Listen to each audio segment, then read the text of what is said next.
Hello friends, myself Dr. Vaishali Vasavada. I welcome you all on my channel. So today we will discuss a topic, how to prevent legal and ethical issues in obstetric practice. So obstetric practice ऐसी practice है कि जो बहुत ही risky भी जिसे माना जाता है क्योंकि उसमें लीगल एंड एथिकल इश्यूज होने के चांसेस बहुत ज्यादा होते हैं एंड समटाइम ऑब्स्टेटिशियन की मिस्टेक ना होने की वजह से भी कई बार उनको प्रॉपर डॉक्यूमेंटेशन नहीं होते हैं, उसके लिए उनको सफर करना पड़ता है। तो आज हम डिस्कस करेंगे कि अगर आप ऑब्स्टेटिक्स प्रैक्टिस कर रहे हो तो आपको कैसे मेजर्स फॉलो करने चाहिए कि ताकि आपको प्रॉब्लम्स और लीगल एथिकल इश्यू का ज्यादा सामना ना करना पड़े। तो आज की वीडियो में हम इसके बारे में सबसे पहले तो इंट्रोडक्शन देखेंगे कि ये इश्यूज क्या होते हैं, देन टिपिकल एरियाज जो ऑब्स्टेटिक प्रैक्टिस में है कि जहाँ पे लीगल एंड एथिकल थ्रेट्स ज्यादा रहते हैं, then measures to minimise the medico legal problems.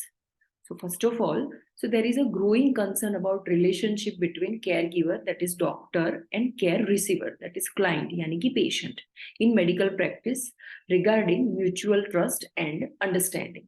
So अभी पहले की तरह नहीं रहा है, अभी पेशेंट्स भी बहुत अवेयर है और डॉक्टर भी इतने अंडरस्टैंडिंग है कि अपने पेशेंट को जो भी प्रोसीजर कर रहे हैं, पेशेंट को जो भी कंडीशन है, डिसीज है, उसके बारे में पूरी इंफॉर्मेशन देते हैं और पेशेंट को सही जानकारी जो है वो शेयर करते हैं।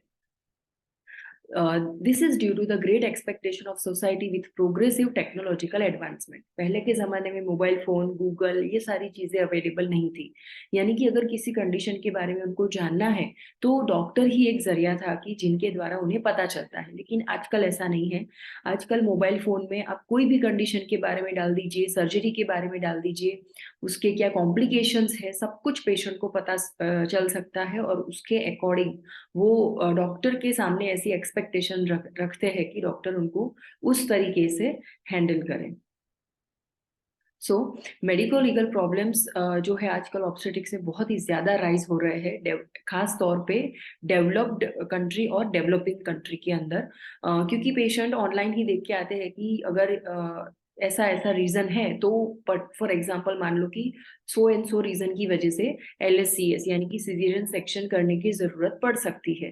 तो पेशेंट खुद से ही असेस कर लेते हैं कि हमारे अंदर ये प्रॉब्लम्स नहीं है, तो फिर हमें सिजेरियन सेक्शन क्यों एडवाइस किया है डॉक्टर ने। आमतौर पे देखा जाए तो इंटरनेट जो है वो 100% ट्रस्ट वर्दी या 100% ट्रू रिसोर्स नहीं है। कई बार पर्टिकुलर साइट और पर्टिकुलर जगह से पेशेंट जो है वो इंफॉर्मेशन लेके आते हैं इंटरनेट से, जो इतनी वैलिड या ऑथोराइज्ड नहीं होती है, लेकिन उसके बेस पे यहाँ पे डॉक्टर या ऑब्स्टेटिशियन को सफर करना पड़ता है। So, the doctor owes his patient a duty of care. A care and attention must be according to established norms available at time and place. जो पर्टिकुलर हॉस्पिटल है, जैसा टाइम चल रहा है, उसके अकॉर्डिंग नॉर्म्स भी चेंज होते हैं।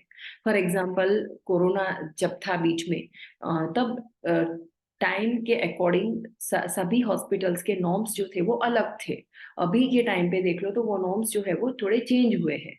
बिकॉज ऑफ कोरोना और पेंडेमिक को ध्यान में रखते हुए नॉर्म्स में कंप्लीटली बदलाव आया है, जो बिफोर कोरोना वैसा नहीं था। तो टाइम एंड प्लेस के अकॉर्डिंग, प्लेस यानी कि हॉस्पिटल के खुद के अपने नॉर्म्स होते हैं, उस हिसाब से हॉस्पिटल जो है वो फंक्शन करता है। तो इस सभी चीजों का इम्पैक्ट जो है वो पर्टिकुलर ड्यूटी ऑफ केयर पे पड़ता है पेशेंट के लिए। सो जब डॉक्टर्स जो है वो इस तरीके के नॉर्म्स या इस तरीके की फैसिलिटी को प्रॉपरली प्रैक्टिस नहीं कर पाता है, तो ऐसे टाइम पे जो है वो नेग्लिजेंट प्रूव किया जाता है डॉक्टर को और उसके अकॉर्डिंग उनको पनिशमेंट भी मिल सकती है। So the failure to perform the proper duty to patient and care may be due to his incompetence, malpractice or mere negligence.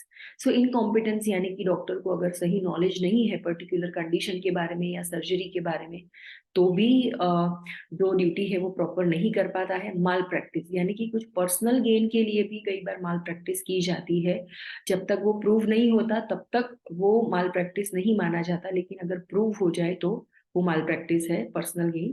Then mere negligence, मान लो कि माल प्रैक्टिस भी नहीं है, इनकॉम्पिटेंस भी नहीं है, लेकिन मियर नेग्लिजेंस यानी कि just because of laziness, lack of staff, lack of interest, और there are any many reasons की जिसकी वजह से नेग्लिजेंस जो है वो डेवलप होता है क्लिनिकल प्रैक्टिस में। So failure to provide standard care may again be either by act of omission or commission. So adverse outcome जो है मेडिकल केयर के, that may be because of system error. System error यानी कि hospital की जो पूरी system है, जो प्रोटोकॉल है, जैसे कि स्टाफ एडिक्वेट नहीं है, कम स्टाफ होने की वजह से एक साथ जो सभी पेशेंट को केयर मिलनी चाहिए वो नहीं मिल पाती है, और कुछ पेशेंट्स को केयर नहीं मिलती और कुछ पेशेंट्स को ओवर केयर मिल जाती है, या सारे पेशेंट्स को इनएडिक्वेट केयर मिल सकती है। देन इनएडिक्वेट फिजिशियन और ऑपरेटिंग रूम। कई बार एक ही साथ में 2 या 3 इमरजेंसी पेशेंट्स होते हैं, लेकिन आपके पास ऑपरेटिंग रूम 2 ही अवेलेबल है, तो आप एक साथ 3 पेशेंट को ऑपरेट नहीं कर पाते हो, तो 3 में से एक पेशेंट को सफर करना पड़ सकता है। दूसरा है हेल्थ केयर पर्सनल एरर्स, यानी कि सिस्टम एरर नहीं है, सिस्टम बिल्कुल परफेक्ट है, लेकिन ये जो हेल्थ केयर पर्सनल यानी कि डॉक्टर से कोई एरर हुई हो, आया से कुछ एरर हो सकती है, नर्सिंग स्टाफ से कुछ एरर हो सकती है, तो उसकी वजह से भी मेडिकल केयर में एडवर्स आउटकम जो है वो आ सकते हैं। Once the act of substandard care due to system error, negligence, malpractice, or incompetence is proved in a court of law, the plaintiff has to be compensated. यानी अगर ये prove हो जाता है कोर्ट में कि आपकी हॉस्पिटल या आपके हेल्थ केयर पर्सनल की वजह से पेशेंट की ट्रीटमेंट में एरर आई है, अगर ये कोर्ट में प्रूव हो जाए तो प्लेंटिफ यानी कि पेशेंट उनको कंपनसेशन देना पड़ता है।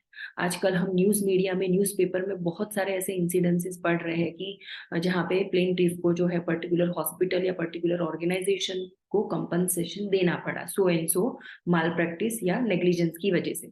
कई बार इससे ऑपोजिट भी होता है। कई बार क्या होता है कि आपकी सिस्टम या आपके हेल्थ केयर पर्सनल में कोई एरर नहीं होती है, पेशेंट जो है वो प्लेंटिफ प्रूफ नहीं होता है, तो ऐसे टाइम पे कंपनसेशन नहीं भी देना पड़ता, लेकिन कोर्ट ऑफ लॉ में ये चीज प्रूफ होनी बहुत ज्यादा जरूरी है।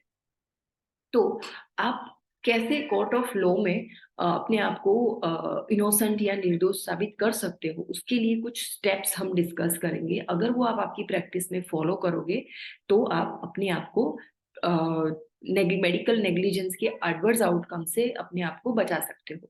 लेकिन उससे पहले we will understand the typical areas of legal threat in obstetrics के बारे में। So here are certain areas where claims are frequent and sometimes very high. अगर आपको ये एरियाज पता है तो आप ये पर्टिकुलर एरिया में ट्रीट करते टाइम आप बहुत ही प्रिकॉशियस रह सकते हो, ताकि आपको मेडिको लीगल एस्पेक्ट से, उसके थ्रेट से आप दूर रह पाओ। So those are fields are of perinatal injury, maternal injury और बोथ। पेरिनेटल यानी कि डिलीवरी के टाइम पे बेबी को कुछ इंजुरी हो गई, या ड्यूरिंग लेबर और आफ्टर लेबर मदर को कुछ इंजुरी हो गई। सो पेरिनेटल इंजुरी यानी कि still birth and neonatal death. So अगर स्टिल बर्थ या नियोनेटल डेथ है तो ऐसे टाइम पे भी पेशेंट पार्टी जो है वो आपके ऊपर क्लेम कर सकती है कि आपकी वजह से ये हुआ है। Then brain damage to a baby. Later on अगर कुछ प्रॉब्लम की वजह से बेबी को ब्रेन डैमेज होता है, कई बार ये आइट्रोजेनिक होता है यानी कि डॉक्टर या सिस्टम इंड्यूस्ड होता है, या कई बार ये नेचुरल भी होता है। Only thing is to you need to maintain proper documentation कि this is not due to hydrogenic but this is may be due to natural cause. So documentation बहुत जरूरी होता है इसमें। So brain damage to a baby. Then injury following breech, vaginal breech delivery. So ऐसे time पे vaginal breech delivery यानी कि सबसे पहले lower limbs, buttocks, then body delivery होती है, देन लास्ट में हेड की डिलीवरी होती है, जिसमें ऑब्स्ट्रक्टेड लेबर, प्रोलॉन्ग लेबर, ये सारे चांसेस बहुत ज्यादा होते हैं, तो ऐसे टाइम पे इंजुरी हो सकती है। देन ऑपरेटिव वजाइनल डिलीवरी यानी कि फोर्सेप्स डिलीवरी या vacuum delivery. Then maternal injury में maternal trauma, psychological and physical both इसमें इंक्लूड होते हैं। Maternal death. Then episiotomy. कई बार एपिजियोटोमी बहुत डीप होती है, या एपिजियोटोमी सूचर ही नहीं हो पाती है आफ्टर लेबर, तो ऐसे टाइम पे एपिजियोटोमी की वजह से भी पर्टिकुलर पेशेंट को ज्यादा डैमेज हो सकता है और लीगल थ्रेट्स बढ़ सकते हैं। Then forgotten packs in abdominal cavity और within the vagina. So post vaginal delivery क्या होता है, वजाइनल पैक रखे जाते हैं टू कंट्रोल यूटेराइन ब्लीडिंग, ताकि आप एपिजियोटोमी को अच्छे से सूचर कर सके, लेकिन बाद में उसे रिमूव करना रहता है जो रिमूव नहीं हो पाता। एंड एब्डोमिनल कैविटी में भी सेम रीजन है। एलएससीएस या कोई दूसरी हिस्टेरोटोमी जैसी प्रोसीजर करते टाइम एब्डोमिनल रीजन में पैक रखे जाते हैं ताकि दूसरे ऑर्गन्स जो है, फॉर एग्जांपल इंटेस्टाइन या ओमेंटम, वो सर्जिकल एरिया में आपको डिस्टरबेंस ना दे। लेकिन यूटेराइन सर्जरी कंप्लीट होने के बाद वो पैक्स जो है वो रिमूव करने चाहिए, इंस्ट्रूमेंट्स जो है वो रिमूव करने चाहिए। अगर वो छूट जाते हैं और एब्डोमिनल कैविटी क्लोज हो जाती है तो वो मेडिको लीगल थ्रेट जो है वो बढ़ सकती है।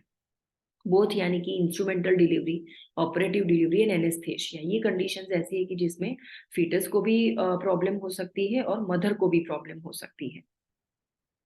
So here are some measures to minimize the medico-legal problems. If you practice these measures in your practice, then there are probable mere chances कि आपसे अगर कोई भी मेडिको लीगल जो थ्रेट है वो डेवलप हो आपसे, अगर आप ये अच्छे से अगर फॉलो करोगे तो।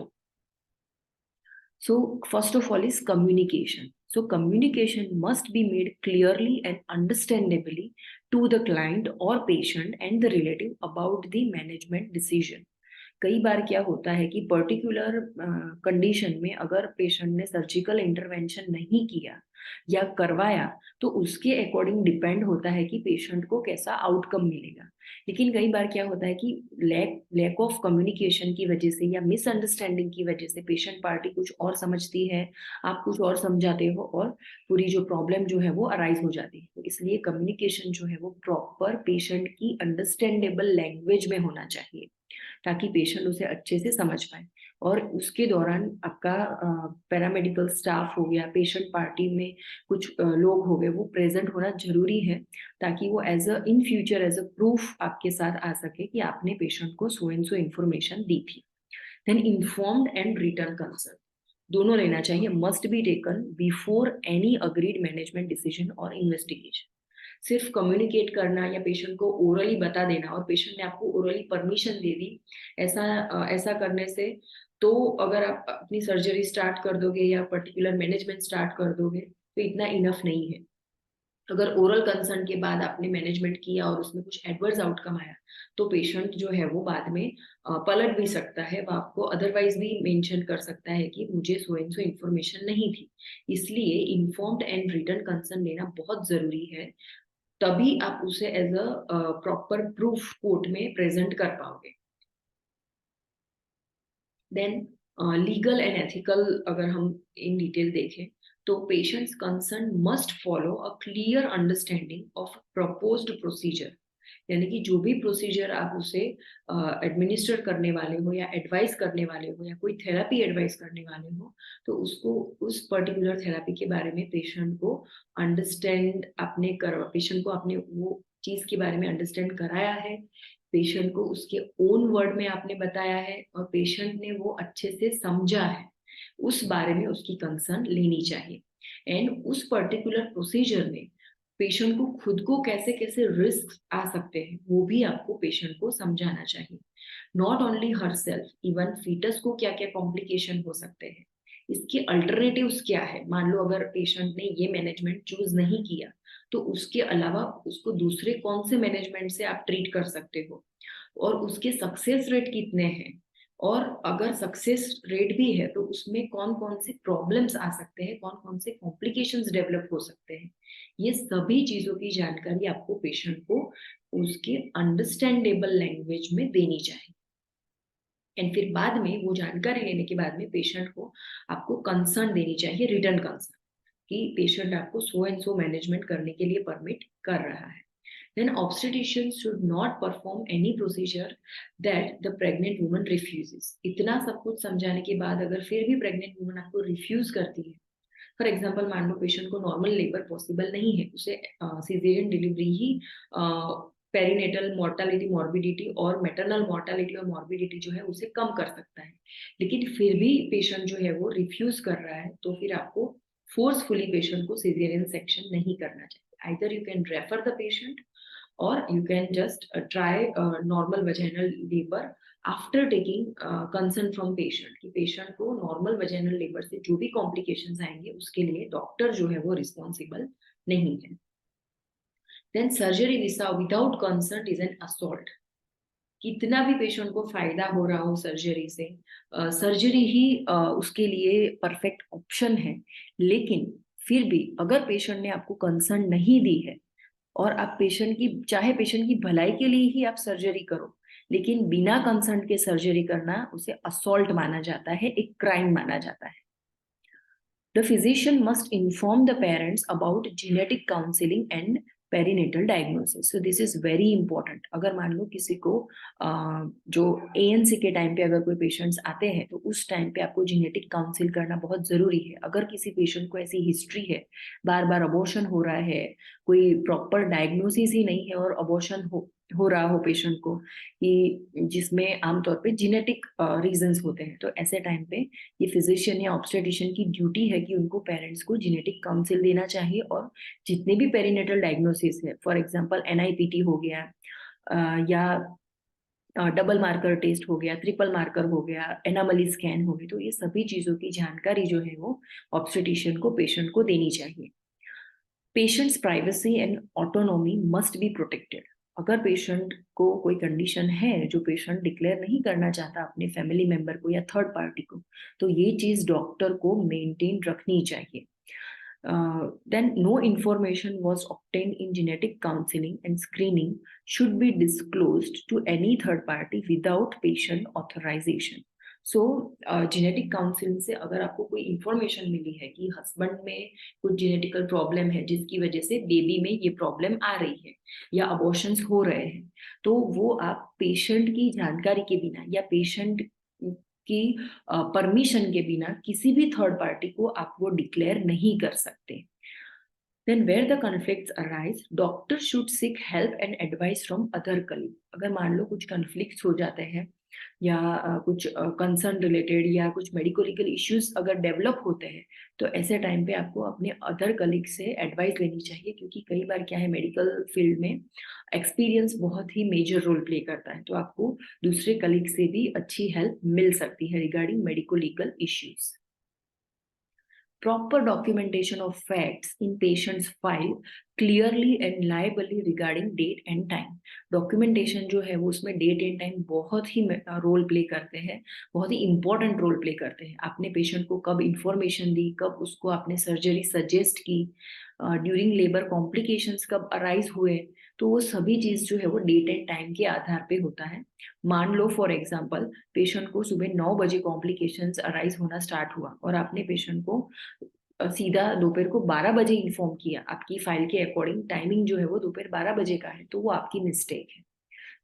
एट 9 o'clock पेशेंट को कॉम्प्लिकेशन स्टार्ट हुए, बेबी में कॉम्प्लिकेशन स्टार्ट हुए और आपने उसी टाइम पे पेशेंट को इन्फॉर्म किया और टाइम भी मेंशन किया, डेट्स भी मेंशन किए, तो समहाउ वो डॉक्यूमेंट जो है वो आपके लिए प्रोटेक्टिव शील्ड की तरह काम करेगा। Then strict adherence to established management protocol, it should be evidence based, is very essential. When there is any deviation, it must be documented and showing sufficient reason. मान लो आपने कुछ प्रोटोकॉल फिक्स किया है कि नॉर्मल लेबर में आपके hospital के according आप पेशेंट एडमिट होने के बाद इतने आवर्स तक वेट करोगे नॉर्मल प्रोग्रेस का। अगर प्रोग्रेस नहीं है तो आप so and so medications use करोगे, अगर उसमें भी फेल्यूर है तो फिर आप सिजेरियन सेक्शन के लिए ऑप्ट करोगे। ये आपका प्रोटोकॉल है और ये प्रोटोकॉल जो है वो स्टैंडर्ड प्रोटोकॉल रहता है जो सीनियर कंसल्टेंट्स को कंसर्न में लेके किया जाता है। लेकिन अगर मान लो कुछ पर्टिकुलर केस में ऑपोजिट भी हो सकता है, प्रोटोकॉल पर्टिकुलर पेशेंट के लिए चेंज भी करना पड़ सकता है, तो ऐसे टाइम पे आपको प्रॉपर डॉक्यूमेंटेशन रखना चाहिए एंड उसके रीजंस भी आपको मेंशन करने चाहिए। Careful record maintenance in institution as it may be required later on. जितने भी पेशेंट्स के रिकॉर्ड है वो आपको केयरफुली अपने स्टोर रूम में या MRD डिपार्टमेंट में स्टोर करने चाहिए, क्योंकि आपको पता नहीं है कि इसकी जरूरत कभी भी पड़ सकती है। आफ्टर 5 ईयर अगर फीटल डैमेज हुआ हो या बेबी में कुछ 5 साल के बाद कुछ ऐसी एबनॉर्मलिटी डेवलप हुई जो पेशेंट ऐसा अगर प्रूव करे कोर्ट में कि ये डिलीवरी के टाइम पे ऐसी ऐसी कॉम्प्लिकेशन हुई, इसकी वजह से ये हुआ है, तो ऐसे टाइम पे आपको 5 साल पुराने डॉक्यूमेंट्स भी कोर्ट में प्रेजेंट करने पड़ सकते हैं, तो इसलिए उसका केयरफुल रिकॉर्ड मेंटेनेंस जो है वो बहुत जरूरी है। Adequate training and supervision of juniors, especially in labor ward, patient care. Then seniors must be available for consultation or direct involvement as and when asked for. यानी कि कोई भी इंस्टीट्यूशन है तो वहाँ पे जो जूनियर्स होते हैं, जो पैरामेडिकल स्टाफ होता है, जो आयाज होती है, उन सबको प्रॉपर ट्रेनिंग मिलनी चाहिए। उनका सुपरविजन जो है वो सीनियर्स के अंडर में होना चाहिए जो एक्सपीरियंस्ड हो, और जब भी उनकी जरूरत पड़े तब सीनियर्स को अवेलेबल रहना चाहिए for management. Then consultation with other physician in the specialty when any difficulty is faced regarding patient care. अगर ऐसा मान लो कि आपका ऑप्स का पेशेंट है, ऑब्स्टेटिक्स का पेशेंट है, लेकिन पेशेंट को हाइपरटेंशन, डायबिटीज या हाइपोथायरॉयडिज्म ऐसी कोई कॉम्प्लिकेशंस है, तो आपको दूसरे डिपार्टमेंट में फिजिशियन को भी कंसल्ट करना चाहिए। ऐसा करने से आप सो एंड सो डिफिकल्टी से पेशेंट को भी बचा सकते हो और आप मेडिको लीगली आप भी सेफ रह सकते हो। Regular audit and meeting should be done to update the knowledge of all the staff involved in patient care. जितने भी स्टाफ इन्वॉल्व होते हैं, स्टाफ कई बार क्या है कि चेंज होते रहते हैं। आपने कुछ स्टाफ को ट्रेन किया, फिर बाद में न्यू स्टाफ आ जाता है, तो ये सब चीजें जो है वो ऑडिट एंड मीटिंग से आप उसे रिजॉल्व कर सकते हो। जो नया स्टाफ है उसे आप ट्रेन कर सकते हो, जो पुराना स्टाफ है उसका नॉलेज अपडेट अगर करना जरूरी है तो वो भी आप कर सकते हो। तो ये जो ऑडिट्स होते हैं that will help to improve the quality of care. So this is very important. Our ultimate aim is not to just protect ourselves. Our ultimate aim should always to protect and to give proper care to the patient. Patient safety should be our first priority. But while giving proper care to the patient, you also should take care of yourself, that your minor negligence or your minor mistake of record should not harm you so much. Thank you so much for listening. You can subscribe this channel, you can click the bell icon, and you can share this video amongst your friends.